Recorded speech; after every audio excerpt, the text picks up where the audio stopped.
Firstly, when I refer to Gaia, I am referring to the highest, purest blueprint of our planet. And every single one of us has our own soul blueprint, our own beautiful individual architecture, as does Gaia. And for those of you that haven't kind of come into contact with this wisdom before, in short, when you were born as a soul, when Source first extended and formed you as a soul, when you birthed out of Source as a soul, you were born and a blueprint of intention was created, meaning that Source births with intention, with love. And at the simplest level, it would be that Source wished to experience aspects of itself in greater capacity, and those intentions get coded, and poof, a soul is born. In that moment, that soul exists across the time matrix in all forms, in infinite versions of itself, poof, at the same time, meaning that you then exist in the form that you are now, in forms that you take in other civilizations, what we would perceive as past lives on this planet and other planets, and or even in non-physical form. You could be light, you could be a color, you could be a sound, you could be many things. And Gaia herself, in the same capacity as an extension of Source, when the soul of Gaia was first born, the blueprint, the original blueprint of Gaia was instantly present. And an expression of this beautiful consciousness is this planet. She exists in many forms, not just in this location, just like we do. Yet at the same time, the reason I want to bring forth the original blueprint is because many of us have experienced this planet as one planet.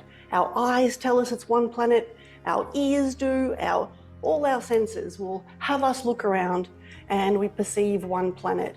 And yet in truth, if we were to perceive the true nature of our universe, there isn't just one of anything. There is parallel and alternate, and we go in and out of different versions of ourselves. This is why you can experience those moments where you are in your crystalline organic frequency, and they're the ones where you feel the most aligned, the most in joy. And then there can be times where you can, quite frankly, feel a bit odd, a little bit out of sorts, a little bit not like yourself. Give me a yes if you have had times where you have felt a little bit not yourself, a little bit, maybe even distorted or an alternate form of yourself. And when you came back to yourself, you're like, that's better, that feels, yes, awesome.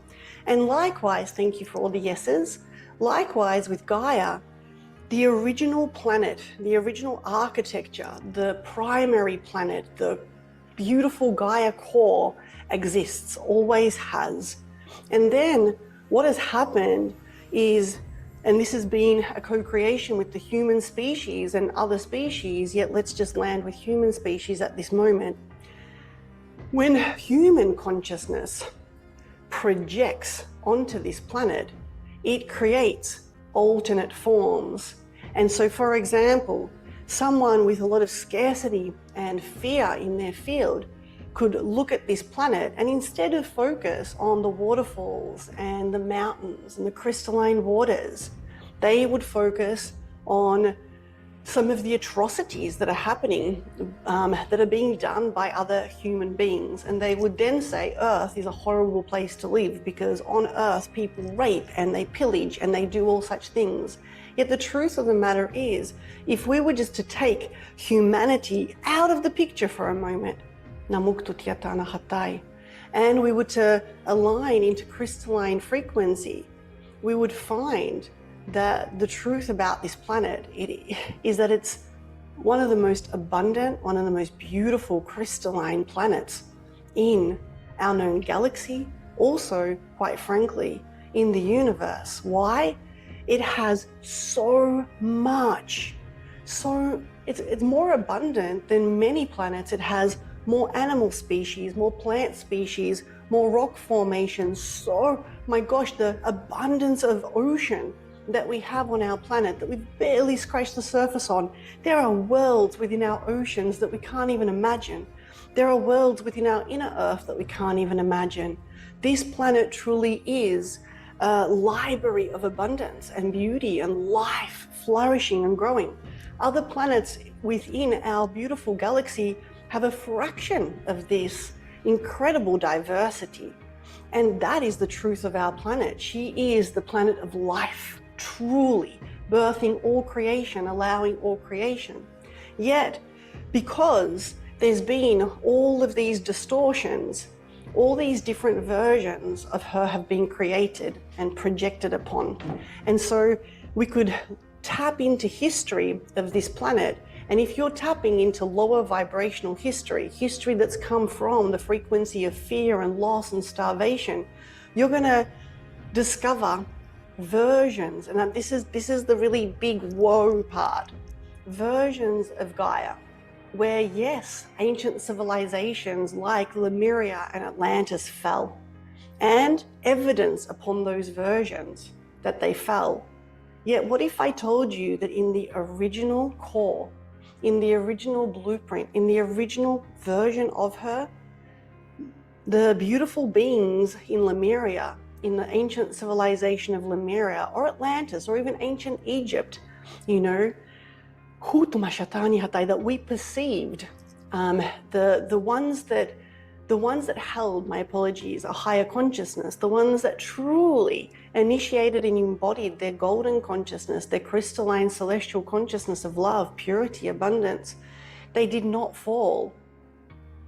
They ascended, they transcended, many of which are actually living in civilization form within our inner earth and or in different phases of frequency, or what we would perceive as different dimensions within our very planet.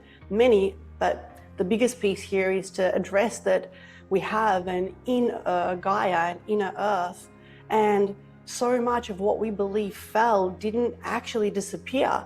It's still within the inner earth core. So it's co-creating with the very heart of this planet, Shambhalan beings, Lemurian beings, Avalonian beings, higher realms of Avalon came into the inner earth and still exist. All of these ancient civilizations that we feel or we've perceived as fallen and lost are not. They're still within the heart of the original planet.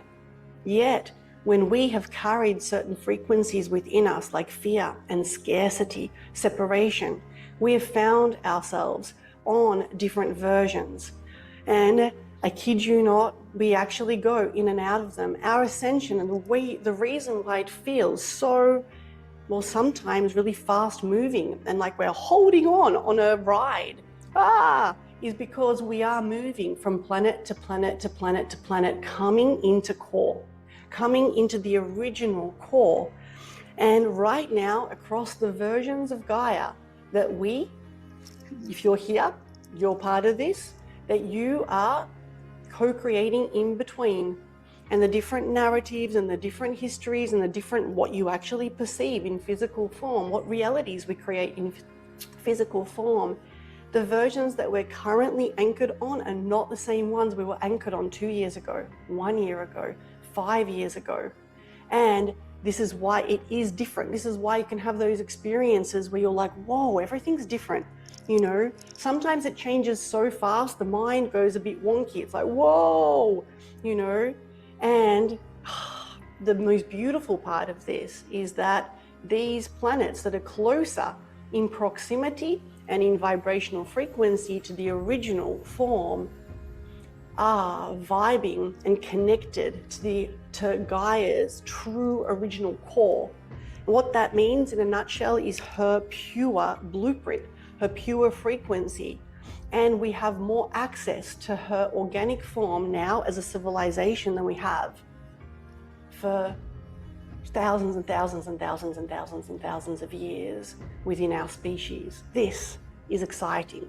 Yet what does this mean? It means that, you know, you might be like, whoa, last year was huge. I shifted so much. How come this year feels even more intense or equally intense? Because last year you were here, here, here. Now you're here, here, here. Do you feel what I'm putting down? The frequency is actually growing for us every year. We are being entrained so beautifully in a higher frequency.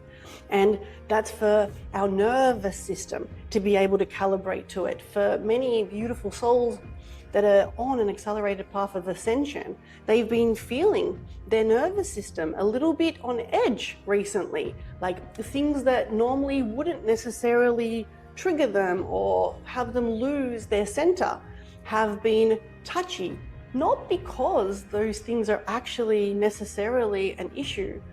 It's because when the high frequencies are there and the nervous system is calibrating to them, it can start to go, oh, something's not right, danger, high frequency danger. That the truth is our nervous system is being calibrated to the highest, purest frequencies within our universe that are love. And you might think to yourself, surely the nervous system would receive the frequencies of love so much more gracefully than the frequencies of fear. Our nervous system of our civilization, quite frankly, has been conditioned to fear. It's been conditioned to look for problems. It's been conditioned to look out. It's been programmed with, there is danger, look out for it. If you sense it, turn on.